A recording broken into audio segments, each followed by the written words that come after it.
नमस्कार दोस्तों, आप सभी का स्टडी फॉर यूपीएससी पीछे से हमें स्वागत है।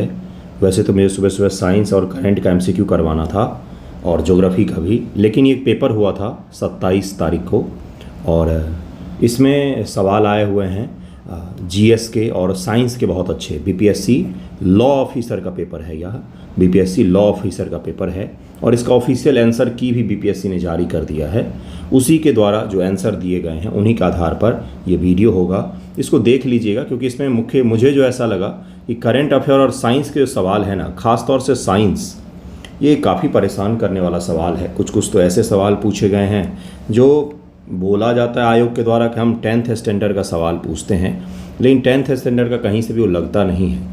खैर, हम लोग उसको भी देख लेंगे, मैं डरा नहीं रहा हूँ आपको, मैं आपको बस बता रहा हूँ। अंत में, इसके पेपर के अंत में कंप्यूटर और जो उससे संबंधित सवाल पूछे गए हैं जो इसके सिलेबस का हिस्सा होगा, जो बीपीएससी के सिलेबस का हिस्सा नहीं है। तो आपके एग्ज़ाम में एक्सेल से और इस सब से इतना सवाल नहीं पूछा जाता है। शुरू करते हैं। देखिए, पहला सवाल क्या है कि निम्न से किस राज्य सरकार ने स्कूल में नामांकन के लिए परमानेंट एजुकेशन नंबर, दरअसल नई एजुकेशन पॉलिसी के तहत में बच्चों को ये एजुकेशन नंबर एलोकेट कर दिया जाता है, जो उनके पूरे कैरियर के दौरान ये नंबर उनका बना हुआ रहेगा और इस एक नंबर के डालने से बच्चे का पूरा बैकग्राउंड क्लियर हो जाता है, दिख जाता है कहाँ पर कब इसने कौन सा मार्क्स प्राप्त किया, कब कौन सा सब्जेक्ट का अध्ययन किया है, हर चीज़ के बारे में। तो बिहार है। लेकिन एक चीज़ है, अगर आप इसको जाकर के गूगल करेंगे और सर्च करेंगे और आयोग ने आंसर दिया है बिहार, तो उत्तर प्रदेश ने भी हाल ही में शुरू किया है। ऑप्शन में तो उत्तर प्रदेश नहीं है और धीरे धीरे करके सभी राज्य सरकारें इसको अनिवार्य कर देंगी, क्योंकि न्यू एजुकेशन पॉलिसी के द्वारा पीईएन नंबर सभी जगहों पर अनिवार्य हो जाएगा बच्चों का ट्रैक करने के लिए, उनका रिकॉर्ड वगैरह ट्रैक करने के लिए। तो फिलहाल में तो बिहार ने इसमें से ऑप्शन हो जाएगा, लेकिन उत्तर प्रदेश गवर्नमेंट ने भी इसको शुरू किया है, तो ये भी याद रखिएगा, इसका आंसर ए हो जाएगा। फरवरी 2025 में गूगल कंपनी भारत के बेंगलौर शहर में अपना सबसे बड़ा कैंपस किस नाम से खोला है उन्होंने? तो इसका नाम अनंत रखा है उन्होंने। गूगल का कैंपस का नाम है अनंत। अनंत याद रखिएगा, इसका आंसर डी हो जाए। अगला सवाल है कि देश में पहले बाल कैंसर अस्पताल की स्थापना की गई है कहाँ पर? तो ये किया गया है फुलवरिया शरीफ में, फुलवारी शरीफ होगा, इसका आंसर ए हो जाएगा, इसका आंसर ए हो जाएगा। और इस सवाल में भी यहाँ पर मुझे गलत लगता है, क्योंकि देश के पहले बाल कैंसर अस्पताल की स्थापना नहीं हुआ है, बल्कि अभी तो शुरुआत ही किया गया उसको स्थापित करने का।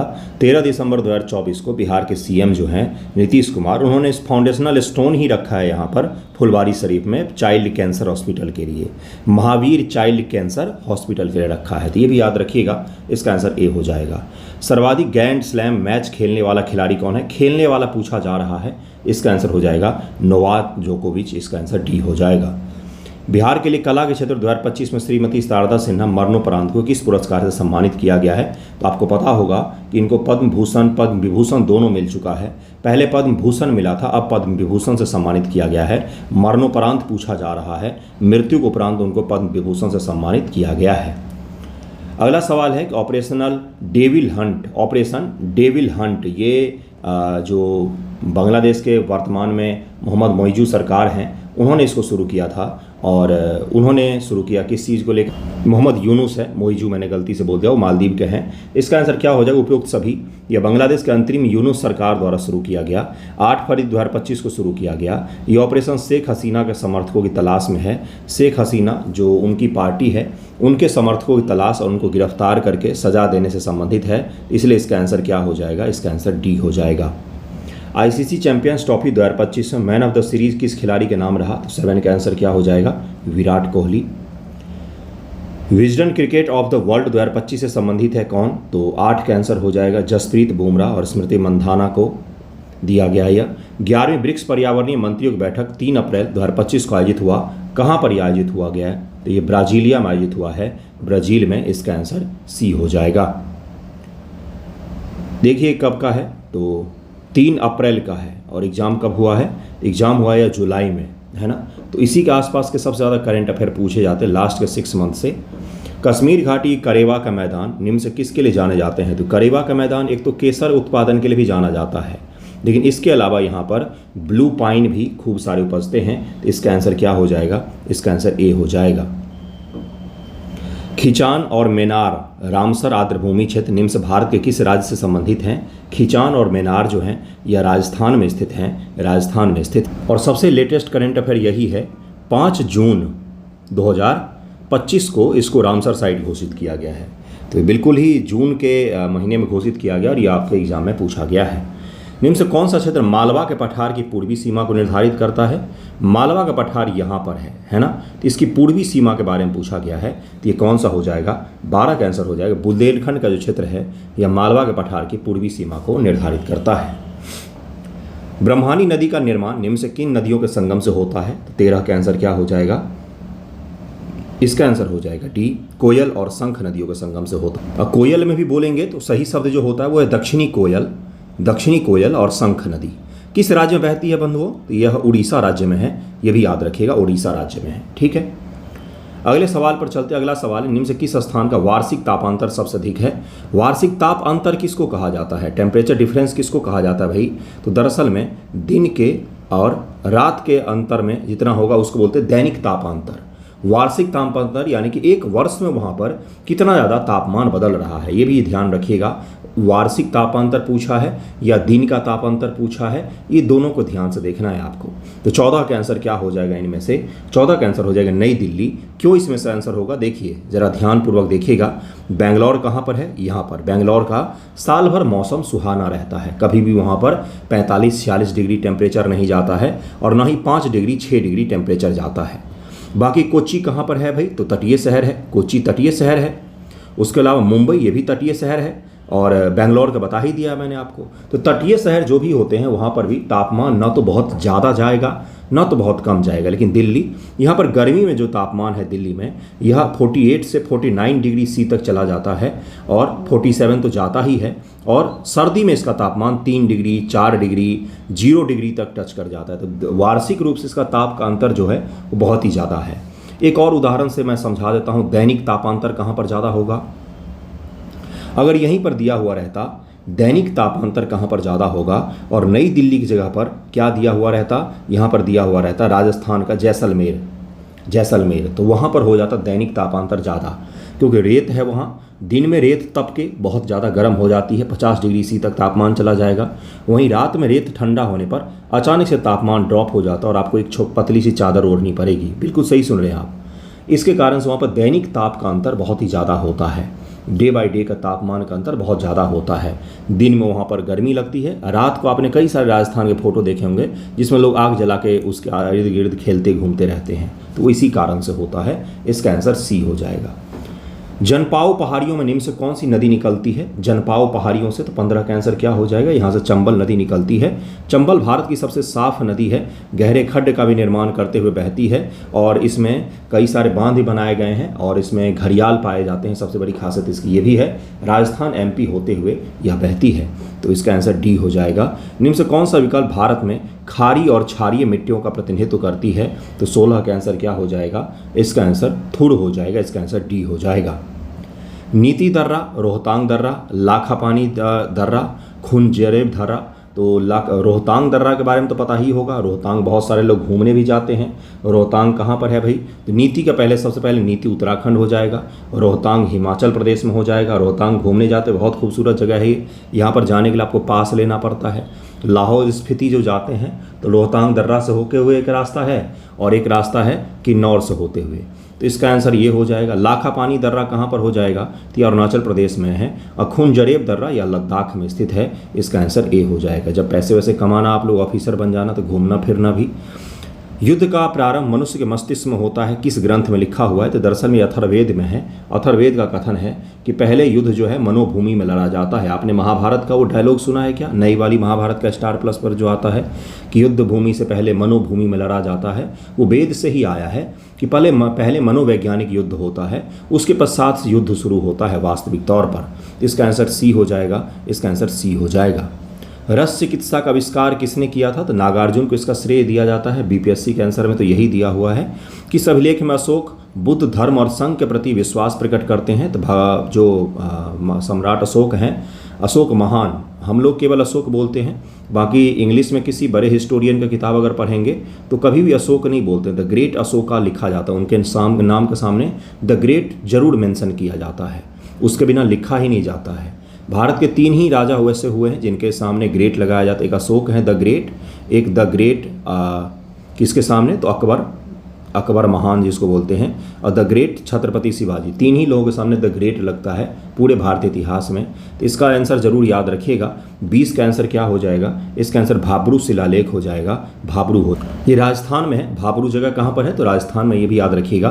पल्लव वंश का अंतिम शासक कौन था? तो अपराजित वर्मन नाम था इनका। इसका आंसर डी हो जाएगा। ठीक है। पल्लव वंश का शासन कहाँ पर था बंधुओं? नरसिंह वर्मन, महेंद्र वर्मन नाम सुना होगा, यहाँ पर था। सोर मंदिर का नाम आपने सुना होगा, तो सब पल्लव के शासनकाल के दौरान ही स्थापित किए गए थे। मामल्लपुरम का नाम सुना होगा, नरसिंह वर्मन का ही नाम था मामल्ला। स्वर्गद्वारी नाम के किस शिविर के स्वर्गद्वारी नामक शिविर किस सुल्तान से संबंधित था? तो 22 का आंसर क्या हो जाएगा? यह मोहम्मद बिन तुगलक से संबंधित था। दरअसल मोहम्मद बिन तुगलक जो था ना, वो दिल्ली का राजधानी अपना छोड़ करके गंगा किनारे 2 महीने के लिए रहने गया था। एक कैंप बना करके रहा था, उसी को स्वर्गद्वारी कैंप कह दिया जाता है। इसका आंसर सी हो जाएगा। निम्न से कौन सा सुल्तान बाहरी विश्व के लोगों के साथ करीबी कूटनीतिक, सांस्कृतिक और आर्थिक संपर्क का पक्षधर था? तो 23 का आंसर क्या हो जाएगा? इसका नाम था मोहम्मद बिन तुगलक। किसने कहा था कि यदि इतिहास हमें कोई सबक सिखाता है तो वह यह है कि हम कोई भी इतिहास से सबक नहीं सीखते हैं? तो ये किसने कहा था? तो इसका आंसर क्या हो जाएगा? ये कहा था लुसियन फेब्रेव ने, कि इतिहास से सबसे बड़ा हमें सबक यही मिलता है कि हम इतिहास से कुछ नहीं सीखते हैं और हमेशा वही गलती बार बार दोहराते हैं हम इंसान। स्वतंत्र पट स्वतंत्रता संबंधी भीति के एक संकलन का लेखक कौन है? तो इसके लेखक है सुब्रमण्यम भारती। यह तमिल राष्ट्रवादी लेखक हैं। इनकी एक और किताब का नाम बताता हूँ मैं, स्वदेश गीतम है ना, गीतम नहीं गीतम, तमिल शब्द है। स्वदेश गीतम जो इन्होंने स्वतंत्रता आंदोलन के दौरान राष्ट्रवाद को बढ़ाने के लिए सुब्रमण्यम भारती महोदय के द्वारा यह लिखा गया था, स्वदेश गीतम। ये भी याद रखिएगा। और ये भी याद रखिएगा, तमिल राष्ट्रवादी कवि इनको जाना जाता है और तमिल प्रदेश के सबसे महान कवियों में से एक हैं इनके स्वतंत्रता आंदोलन के दौरान के। ओके, उसके पश्चात से यहाँ पर कुछ रीजनिंग और इंग्लिश के सवाल हैं जो हमारे काम के तो नहीं हैं। आप लोग ज़रूर हल कीजिएगा बैठ करके। रीजनिंग तो हल कर ही लेना आप लोग। 51 नंबर सवाल पर हम लोग डायरेक्ट चलेंगे। 51 नंबर है कि तूफान के आने के पश्चात बैरोमीटर की रीडिंग में क्या होता है? तूफान आने की शुरुआत में पूछा जा रहा है। जब तूफान आने की शुरुआत हो रही है तो रीडिंग का गिरना एकदम से शुरू हो जाएगा। इसका आंसर बी हो जाएगा। जब एक सुई को धीरे से पानी की सतह पर रखा जाता है, हम लोग क्या करें कि निडिल ले रहे हैं, उसको वाटर सरफेस पर हम रख रहे हैं तो नहीं डूबेगा। कभी आपने एक्सपेरिमेंट किया है? हमने किया है। हमारे बिहार बोर्ड के 6ठी क्लास के जो उस समय NCERT तो उससे बिहार बोर्ड की किताब हुआ करता था और भारती भवन की किताब हम लोग पढ़ते थे विज्ञान की, तो उसमें ये एक्सपेरिमेंट दिया हुआ रहता है। कैसे कर सकते? एक बड़ा सा जल का थार ले लीजिए, उसमें जल रख दीजिए, उस पर एक ऐसा कागज़ रखिए जो बहुत जल्दी गल के डूब जाए। उसके ऊपर में एक नीडल रख दीजिए, सुई रख दीजिए। थोड़ी देर के पश्चात से ये कागज़ तो डूब जाएगा लेकिन पानी के ऊपर में यह सुई तैरता ही रह जाएगा, बशर्ते कि आप उस पानी को टच भी ना करें, उसको स्थिर रहने दें। तो क्यों होता है? तो पानी का जो सरफेस टेंशन है उसके कारण से हो पाता है यह। तो इसका आंसर क्या हो जाएगा? इसका आंसर हो जाएगा सतही तनाव उसे तैरने में सहायक होता है। वैसे अगर आप डायरेक्ट नीडल को रखेंगे तो डूब जाएगा, निश्चित तौर पर डूब जाएगा। आप कोशिश कर लीजिएगा, कभी भी आप उसको पानी के ऊपर नहीं रख पाएंगे। इसका आंसर ए हो जाएगा। धूप के चश्मे के क्रूक्स ग्लास का उपयोग किया जाता है क्योंकि इसमें पाया जाता है, इसमें क्या पाया जाता है? इसका आंसर हो जाएगा सीरियम ऑक्साइड पाया जाता है। सीरियम ऑक्साइड का उपयोग यूवी किरणों को रोकने के लिए, शोषित करने के लिए, अवशोषित करने के लिए और कांच को चमकाने के लिए किया जाता है। इसके कारण से इसका उपयोग किया जाता है ताकि जो चश्मा पहनते हैं आप धूप का, यूवी प्रोटेक्शन आपको मिल सके। तो वो इसी के कारण से, सीरियम ऑक्साइड के कारण से मिल पाता है। यह हो गया विशुद्ध रूप से एप्लीकेशन बेस्ड सवाल और कितना शानदार सवाल यह पूछा गया है। इसी प्रकार से अगला सवाल देखिए क्या है कि निम्न से किस एक में इंफ्रारेड लाइट का उपयोग नहीं किया जाता है? किया जाता है तो आपने पढ़ा होगा। तो इसका आंसर है जाली दस्तावेज का पता लगाने में नहीं होता है। बाकी श्वास विश्लेषक, नाइट विजन उपकरणों में पौधों को गर्म रखने के लिए इसका उपयोग किया जाता है इंफ्रारेड लाइट का। इसको एक बार इंग्लिश में भी देखेंगे क्योंकि थोड़ा सा क्लियर हो जाएगा। Breath analyser, night vision apparatus जो होते हैं, जो सामान्य तौर पर आर्मी मैन यूज करते हैं रात को ऑपरेशन वगैरह करने के लिए। In green house to keep plants warm, इन तीनों के लिए इंफ्रारेड लाइट का उपयोग किया जाता है, लेकिन जाली दस्तावेजों को पढ़ने के लिए इसका उपयोग नहीं किया जाता है। इसका आंसर बी हो जाएगा, बी हो जाएगा। कृत्रिम उपग्रह संचार में सूक्ष्म तरंगों का उपयोग किया जाता है। इन सूक्ष्म तरंगों की तीव्रता क्या होती है? इनका 300 मेगाहर्ट्ज से 300 गीगाहर्ट्ज तक का होता है तीव्रता। ये याद रखिएगा। जब मैंने निसार उपग्रह पढ़ाया था तब मैंने शायद ये MCQ भी करवाया हुआ है। जब किसी लिफ्ट में नीचे उतरते हुए गति बढ़ती है तो आपकी स्वयं का वजन क्या होगा। एक बार इसको इंग्लिश में ज़रूर देखेंगे बंधुओं, क्योंकि ये सही हो जाएगा। When the lift is accelerating downward, then the apparent weight of the body, apparent यानी कि जो आपको फील हो रहा है, जो आपको फील हो रहा है वो आपका वजन उतना ही है, लेकिन चूंकि लिफ्ट में आप खड़े हैं और लिफ्ट नीचे जा रही है तो आपका वजन क्या होगा, आपको वजन हल्का महसूस होता है। आपका वास्तविक वजन से आपका वजन हल्का महसूस होता है। बी इसका आंसर हो जाएगा, बी इसका आंसर हो जाएगा। वहीं जब लिफ्ट ऊपर की तरफ एक्सेलरेट करेगा तो आपको वजन भारी महसूस होगा, भारी महसूस होगा, ये भी याद रखिएगा। इसका आंसर बी हो जाएगा। किसके सिद्धांत के नियम पर हाइड्रोलिक ब्रेक काम करता है। जितनी बार बीपीएससी का भी 2-3 पेपर मैंने सॉल्व करवाए, इसमें दूसरे पेपर में यह सवाल आ रहा है कि यह पास्कल के नियम के आधार पर काम करता है। इसका आंसर डी हो जाएगा। हाइड्रोलिक्स में यही काम करता है। जल निगम पेट्रोलियम भंडार के उत्खनन एवं अन्वेषण में कौन सहायक होते हैं, तो 58 का आंसर क्या हो जाएगा। इसका आंसर हो जाएगा इको ऑफ सॉक्स जो होते हैं ये सहायक होते हैं। जल निगम पेट्रोलियम भंडार यानी कि समुद्र में तट के समीप जो पेट्रोलियम के भंडार होते हैं उनके बारे में पूछा जा रहा है। जैसे बॉम्बे हाई जो है, जैसे काकीनाडा का है, वो सब के सब जगह जो हैं उसके बारे में बातचीत हो रही है यहाँ पर। इसका आंसर सी हो जाएगा। किस तरह का अटपटा सवाल है, आप यकीन मानिए आपने बहुत प्रैक्टिस किए होंगे, लेकिन फिर भी कुछ सवाल आपको लग रहे होंगे कि ये नए प्रकार के हैं। तो यही होता है सिविल सर्विसेज या फिर बीपीएससी लेवल का एग्जामिनेशन, जहाँ पर कितना भी आप तैयारी करेंगे आपको सरप्राइज सामना करना ही पड़ेगा। इसका माइंडसेट बना करके जाइएगा, एग्जाम में सही रहेगा। निम्न से किसका पानी में डुबोने पर उष्मा निकलती है। कितना खराब भाषा है। इसका आंसर क्या हो जाएगा, उपरोक्त में से कोई नहीं। 59 का आंसर डी हो जाएगा। 59 का आंसर डी हो जाएगा।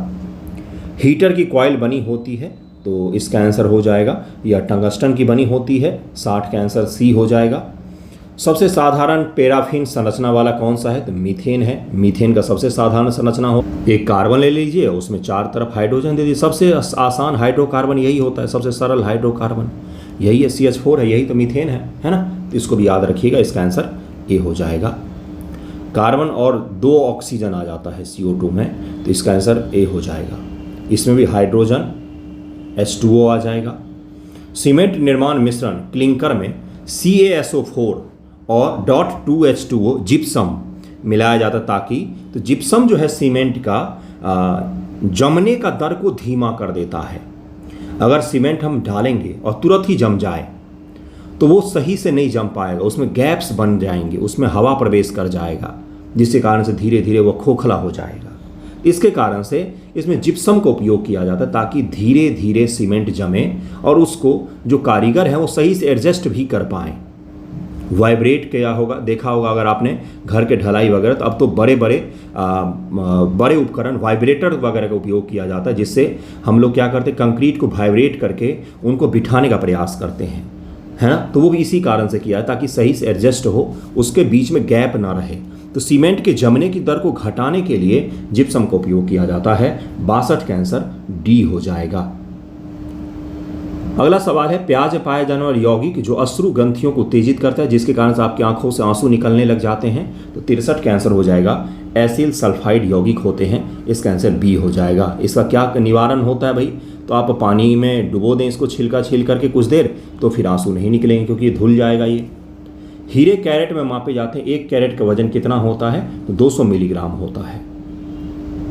चमकीले प्रकाश में फोटोक्रोमिक ग्लास काले हो जाते हैं, इसका मुख्य कारण क्या है। आपने भी, कई सारे बच्चे भी पहनते हैं फोटोक्रोमिक ग्लास वाला चश्मा लगाते हैं ताकि धूप में निकले तो काला हो जाए, फिर जैसे ही रूम में प्रवेश करे तो नॉर्मल दिखे। तो इसमें क्या होता है भाई ऐसा। 65 का आंसर क्या हो जाएगा, इसमें सिल्वर आयोडाइड का उपयोग किया जाता है। थायरोक्सिन एक आयोडीन से परिपूर्ण कार्बनिक पदार्थ है जो मुख्य रूप से पाया जाता है थायराइड ग्रंथि में। ये पढ़ाया हुआ है कई बार। इसका आंसर बी हो जाएगा। अगला सवाल है, आंत्र ज्वार या मियादी, जिसको टाइफाइड कहा जाता है बंधुओं, टाइफाइड कहा जाता है, वो किससे पैदा होता है यह पूछा, तो बैक्टीरिया से होता है। तो काफ़ी आसान हो गया भाई। साल्मोनेला टाइफी बैक्टीरिया जो होता है, ये तो पढ़ा होगा आपने। साल्मोनेला जो बैक्टीरिया होता है इसी कारण से टाइफाइड होता है। इसका आंसर क्या हो जाएगा, इसका आंसर सी हो जाएगा। असूची या प्रत्यक्ष कोशिका विभाजन मुख्य रूप से किसे पाया जाता है। बायोलॉजी के क्वेश्चन अगर हिंदी में करने जाएंगे तो अपना ही सर फोड़ेंगे हम लोग। एक बार देख लेते हैं कि कहाँ गया वो सवाल। एमिटोसिस डिवीजन के बारे में पूछा जा रहा है। देखिए यहाँ पर छोटा सा शब्द है, मेनली फाउंड इन 68 कैंसर क्या हो जाएगा, यह प्रोकैरियोटिक में होता है, प्रोकैरियोटिक में। और मीटोसिस जो डिवीजन होता है यह किस में हो जाएगा, तो यह यूकैरियोटिक में होता है। ये भी याद रखिएगा, यूकैरियोटिक में होता है। इसका आंसर बी हो जाएगा। बायो है इसलिए मैं इंग्लिश पर ले आया हूँ। आपको भी बायो मेरे हिसाब से तो अंग्रेजी में थोड़ा बहुत पढ़ना चाहिए, क्योंकि हिंदी में आप ज़्यादा कन्फ्यूज होते हैं। होलोजोइक पोषक किसकी विशेषता है, जंतुओं की, पौधों की और जीवाणुओं की, माइक्रोप्लाज्मा की। तो इसका आंसर क्या हो जाएगा, इसका आंसर हो जाएगा जंतुओं की यह विशेषता। इसका तात्पर्य होता है कि जो जीव हैं वो ठोस, तरल सभी प्रकार के भोजन के द्वारा अपने अंदर पोषकता को लाते हैं। तो ये जंतुओं की विशेषता होती है, जंतुओं की। बाकी पौधे सभी प्रकार के चीज़ों को अपने पोषक तत्वों में शामिल नहीं कर पाते। इसका आंसर ए हो जाएगा। निम्न से कौन सा जटिल कार्बनिक पदार्थ मनुष्यों द्वारा नहीं पचाया जा सकता है, लिग्निन, पैक्टिन, सेल्यूलोज, वसीय अम्ल। तो 70 का आंसर क्या हो जाएगा, सी हो जाएगा, सेल्यूलोज।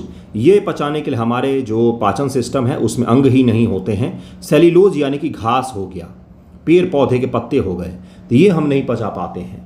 तो इसीलिए गाय घास खा सकती है, आप घास नहीं खा सकते हैं। आपने सुना होगा कई सारे महान पुरुषों की वीर गाथाएं लिखी जाती है जिसमें थोड़ा सा अतिशयोक्ति हो जाता है कि घास खाकर उन्होंने अपना जीवन बिताया। उन्होंने निश्चित तौर पर कठिन जीवन बताए होंगे, लेकिन घास हम पचा ही नहीं सकते, हमारे शरीर में वैसा अंग होता ही नहीं है। सेल्यूलोज होता है उसमें, हम उसको पचा ही नहीं सकते हैं। जैसे पेड़ पौधे के तने हैं, हम उसको पचा ही नहीं सकते। ऐसा अगर आप सोचेंगे कि हम उसको खा करके जीवित रह जाएंगे, वो संभव ही नहीं है। तो इसका आंसर क्या हो जाएगा, इसका आंसर सी हो जाएगा। सेल्यूलोज पाचन का अंग हमारे अंदर नहीं होता है, गायों में होता है, भैंसों में होता है, शाकाहारी जो जीव जंतु होते हैं उनमें ये अंग पाया जाता है। इसका आंसर सी हो जाएगा। यदि एटीपी 7.6 कैलोरी ऊर्जा उत्पन्न करता है तो एक व्यक्ति इसे 2800 कैलोरी ऊर्जा चाहिए, कि कितनी एटीपी की आवश्यकता होगी, तो 71 का आंसर क्या हो जाएगा, इसको 368 एटीपी की आवश्यकता होगी, 20 का आंसर हो जाए। अगले सवाल पर चलते हैं। अगला सवाल देखिए क्या है कि मानव के आंतों में कौन सा विटामिन का निर्माण जीवाणुओं द्वारा किया जाता है, तो 72 का आंसर क्या हो जाएगा, विटामिन के हो जाएगा। इसका आंसर डी हो जाएगा। पौधों का तनाव हार्मोन किसे कहा जाता है, बहुत मिस्टेक है इस बार, 73 का आंसर हो जाएगा ए बी ए को कहा। एब्सिसिक एसिड इसको कहा जाता है बंधुओं, ये तनाव हार्मोन इसको कहते हैं, एब्सिसिक एसिड इसको कहा जाता है, ये भी याद रखिएगा। प्लाज्मिड्स क्या है, तो 74 का आंसर क्या हो जाएगा, ये होते हैं जीवाणुओं के एक्स्ट्रा क्रोमोसोमल डीएनए को कहा जाता है। इसका आंसर सी हो जाएगा। निम्न से किस में अस्थि मज्जा नहीं मिलता है हमें, तो चिड़ियों में हमें अस्थि मज्जाएं नहीं मिलेंगी। 75 का आंसर ए हो जाएगा। इसका आंसर ए हो जाएगा। अगला है डिस्क की खोज किस ओएस पीढ़ी में हुई थी। अब देखिए यहाँ से कंप्यूटर का सवाल है, मैं आपको आंसर तो करा दूंगा, लेकिन मैं भी नहीं चाहूँगा कि आप इसको याद रखें या ये आपके काम की चीज़ है। मैं बीपीएससी 71 बीपीएससी के पॉइंट ऑफ व्यू से बच्चों के कह रहा हूँ, आपके काम की चीज़ इसमें नहीं है। तो इसका आंसर हो जाएगा सी, तीसरी पीढ़ी के दौरान। निम्न से कौन सा एक डिवाइस कंट्रोलर रजिस्टर केवल लेखन राइट ओनली होता है, तो 77 का आंसर हो जाएगा, यह कंट्रोलर होता है, कंट्रोल। सभी विशेषाधिकार प्राप्त निर्देश यानी वे निर्देश जो हार्डवेयर एवं अन्य संसाधनों के साथ इंटरेक्ट करते हैं, ऐसे इंस्ट्रक्शन जिसके द्वारा आप हार्डवेयर से इंटरेक्ट करते हैं, तो इसको क्या कहा जाता है, इसको सिस्टम कॉल कहा जाता है। उसमें कुछ अगर गलती होता है या उसके लिए अगर हम काम करें तो उसको सिस्टम कॉल कहा जाता है। विंडो 11 स्थापित करने के कम से कम 4 GB का रैम चाहिए आपको, कम से कम मिनिमम। वैसे अगर सही परफॉर्मेंस चाहिए आपको तो 8 GB का रैम लीजिए, और i5 प्रोसेसर से कम का नीचे नहीं होना चाहिए, तब जाकर आपका सही काम करेगा विंडो 11, नहीं तो वो सही परफॉर्म नहीं करेगा। विंडो 11 को इंस्टॉल करने के लिए BIOS में किस प्रकार का बूस्ट अनिवार्य होना चाहिए, तो इसमें कम से कम आपका UEF1 विथ सिक्योर बूट जो है ये आपके पास होना ही चाहिए, तभी जाके सही से हो पाएगा ये। माइक्रोसॉफ्ट एक्सेल के बारे में अब ये सब फॉर्मूला तो जीवन में भी पहली बार ही सुन रहा हूँ। चयनित क्षेत्र में छिपी हुई पंक्तियों को पुनः दिखाने के लिए Ctrl+Shift+A की दबाते हैं। माइक्रोसॉफ्ट एक्सेल में चयनित कोशिकाओं पर आउटलाइन बॉर्डर लागू की शॉर्टकट कुंजी कौन सी है, 82 का आंसर क्या हो जाएगा, सी आंसर हो जाएगा। देखो भाइयों, अगर प्रोग्रामिंग से जुड़ा हुआ होता, .NET होता, सी होता, C# होता, जावा होता तो मैं करवा देता, लेकिन ये सब तो कभी जीवन में हमने भी नहीं किया। और ये कंप्यूटर के बच्चे पढ़ते होंगे जो एग्ज़ाम दे रहे होंगे लॉ ऑफिसर वगैरह का, उनके लिए ये होता होगा सिलेबस का भाग, इसलिए उन्होंने पढ़ा होगा। माइक्रोसॉफ्ट एक्सेल में घंटे और मिनट के साथ AM या PM सहित समय प्रारूप लागू करने की शॉर्ट कुंजी क्या होती है। शॉर्ट कुंजी माइक्रोसॉफ्ट एक्सेल वाले खूब सारे फॉर्मूले वगैरह भी रटते हैं, इसका आंसर बी हो जाएगा।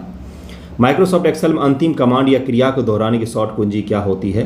तो ये होता है कौन सा? तो ये हो जाए Ctrl+Y होता है।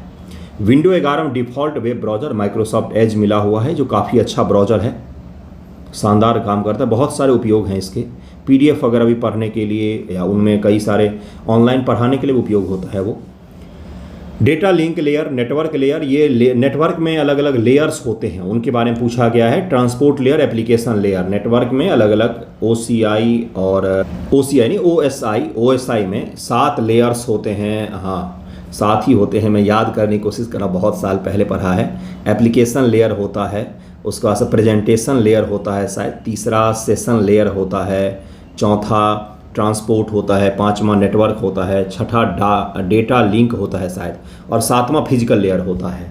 ये 7 लेयर होते हैं, अलग अलग प्रोटोकॉल होता है नेटवर्क में, उसी के बारे में सवाल पूछा गया है। ये आप लोगों के काम का बिल्कुल भी नहीं है, आप लोग इसको बिल्कुल मत तैयार कीजिएगा। जो BPSC के बच्चे, इसका आंसर D हो जाएगा। एक क्लासेज पता ये दिया हुआ है, नेटवर्क के पते की संख्या कितनी होगी? तो 87 का आंसर B हो जाएगा, 32 होगा। पोर्ट नंबर और प्रोटोकॉल दिया गया है, DNS, FTP, files transfer protocol, DNS दिया हुआ है, टेलनेट दिया हुआ है, MSTP दिया हुआ है, अलग अलग प्रोटोकॉल होते हैं बंधुओं। 88 का आंसर क्या हो जाएगा? इसका आंसर भी D ही हो जाएगा। अगला है राउटर, एक लेयर डिवाइस होता है। कितने लेयर होते हैं राउटर में? 89 का आंसर क्या हो जाएगा? इसमें 3 लेयर होते हैं। माइक्रोसॉफ्ट वर्ड की निम्नलिखित में से कौन सी विशेषता आपको दोहराए जाने वाले कार्य को स्वचालित करने की अनुमति देता है, जैसे कि फॉर्मेटिंग या मानक पाठ सम्मिलित करना, और आप इसे कैसे बनाएंगे? 90 का आंसर क्या हो जाएगा? इसका आंसर हो जाएगा A, माइक्रोज, मैक्रो रिकॉर्डर का उपयोग करके क्रियाओं को, क्रम को रिकॉर्ड करके आप उस सीक्वेंस को रिकॉर्ड कर सकते हैं, बाद में उसी का उपयोग कर सकते हैं जल्दी से दस्तावेज को, डॉक्यूमेंट्स को तैयार करने के लिए। 91 नंबर है, आपके पास एक दस्तावेज है जिसे टीम के साथ सहयोगात्मक संपादन के लिए साझा करना है, मतलब एक टीम में उसमें काम करना है, सब लोगों को मिलकर के एक ही डॉक्यूमेंट पर काम करना है। माइक्रोसॉफ्ट वर्ड की कौन सी विशेषता आप बदलाव ट्रैक करके टिप्पणियां जोड़ने के लिए उपयोग करेंगे, और आप यह कैसे सुनिश्चित करेंगे कि अंतिम दस्तावेज सभी इनपुट को मर्ज कर दें? तो 91 का आंसर क्या हो जाएगा? इसके लिए ट्रैक चेंजेज एवं कमेंट्स का उपयोग किया जाएगा। यह टीम में काम करने के लिए होता है कि एक ही डॉक्यूमेंट पर अलग अलग काम कर रहे हैं, तो उसके लिए होता है, इसका आंसर A हो जाएगा। अगला है कि वर्तमान स्लाइड शो प्रारंभ करने के लिए Shift+F5 का उपयोग किया जाता है, इसका आंसर B होगा, ये तो आपको ही पता होगा। 92 का आंसर क्या हो जाएगा? B हो जाएगा। पावर पॉइंट में स्लाइड मास्टर उपयोग अनुभाग का उपयोग किसके लिए किया जाता है? Slide master power point slide के लिए होता है, और वर्ड जो होता है दरअसल में डॉक्यूमेंट्स वगैरह तैयार करने के लिए होता है। प्रेजेंटेशन के लिए पावर पॉइंट का उपयोग किया जाता है। बेसिक तो नॉलेज होना चाहिए ये सब चीज़ों का। इसका आंसर हो जाएगा सभी स्लाइड को एक साथ संपादित करने के लिए इसका उपयोग किया जाता है। आप एक कॉर्पोरेट प्रेजेंटेशन तैयार करें जिसमें प्रत्येक स्लाइड को एक विशेष ब्रीडिंग गाइडलाइन का पालन करना है, जिसमें कंपनी का लोगो, फॉन्ट, शैली और फुटर टेक्स्ट सब कुछ शामिल होता है। लोगो, उसका कलर कॉम्बिनेशन, कौन से कलर का उपयोग करते हैं, जैसे अगर आपने अपना चैनल देखा होगा तो उसमें येलो, पर्पल, रेड, इनका उपयोग जनरली किया जाता है। तो कलर कॉम्बिनेशन, लोगो, फॉन्ट, इन सब का सिमिलैरिटीज़ रखना पड़ता है कंटेंट क्रिएशन के दौरान भी, और कंपनियों में अगर कोई कंपनी है तो उसके लिए भी रखना पड़ता है। यह सुनिश्चित करने के लिए सभी स्लाइडों में एक रूपता बनी रहे। यदि भविष्य में ब्रांडिंग बदलनी हो तो उसे आसानी से कैसे अपडेट कर लेंगे आप? तो उसके लिए आप स्लाइड मास्टर का ही उपयोग करेंगे, जिससे सारा जो आपने अभी उपयोग किया है सारा सेव हो जाएगा। अगली बार आप एक जगह चेंज करोगे तो पूरे स्लाइड में यह चेंज हो जाएगा। 94 का आंसर भी C ही हो जाएगा। किसी वस्तु को स्लाइड पर प्रकट करने के लिए कौन सा एनिमेशन प्रयुक्त होता है? तो 95 का आंसर हो जाएगा एंट्रेंस का उपयोग करते हैं हम लोग। पावर पॉइंट में चार्ट जोड़ने का विकल्प किस टैब में होता है? तो यह इंसर्ट टैब में होता है। पावर पॉइंट में इंसर्ट में जाकर के आप चार्ट वगैरह ऐड कर सकते हैं। अगला है ईमेल में BCC फील्ड का मुख्य उद्देश्य क्या होता है? तो इसका मुख्य उपयोग होता है भाई प्राप्तकर्ता को छुपाकर ईमेल भेजने के लिए इसका उपयोग किया जाता है। अगला है निम्न से कौन सा प्रोटोकॉल उपयोगकर्ता को सर्वर से ईमेल पढ़ने की सुविधा देता है, जबकि ईमेल सर्वर पर ही रहते हैं? यानी कि आपने ईमेल भेजा नहीं है, आपने एक सर्वर पर डाल दिया है, वो उस सर्वर तक एक्सेस करेंगे और वहाँ से ईमेल को पढ़ सकते हैं। तो इसका आंसर क्या हो जाएगा? इसके लिए IMAP प्रोटोकॉल का हम लोग उपयोग करते हैं। वेब पर, ऑनलाइन इंटरनेट पर सुरक्षित ब्राउजिंग के लिए कौन सा होता है? तो HTTPS होता है। जिसमें S नहीं लगा हो उसको कभी ओपन मत करना। वैसे ब्राउज़र भी आपको पहले अलर्ट भेजेगा कि HTTP लिखा हुआ है मात्र, यह सिक्योर नहीं होगा। आपका पूरा कंप्यूटर मालवेयर भर सकता है, आपका कंप्यूटर हैक किया जा सकता है, आपका डेटा चोरी हो सकता है विद इन द सेकेंड। यदि ब्राउज़र किसी सुरक्षित वेबसाइट को लोड नहीं कर पा रहा है तो सर्टिफिकेट एरर दिखा रहा है, तो इसका क्या तात्पर्य है? तो उस वेबसाइट का SSL प्रमाण पत्र अमान्य या समाप्त हो चुका है और उस वेबसाइट का SSL प्रमाण पत्र खारिज हो चुका है। इसी के कारण से अब वो शो नहीं कर रहा है। तो इसका आंसर ये हो जाएगा। मैंने आपको जो GS और साइंस के सवाल और करंट अफेयर करवाए हैं ना, उसको एक बार और रिवाइज कर लीजिएगा आप लोग। अगले वीडियो में साइंस का वीडियो अपलोड करूँगा, केमिस्ट्री का। धन्यवाद आप सभी का।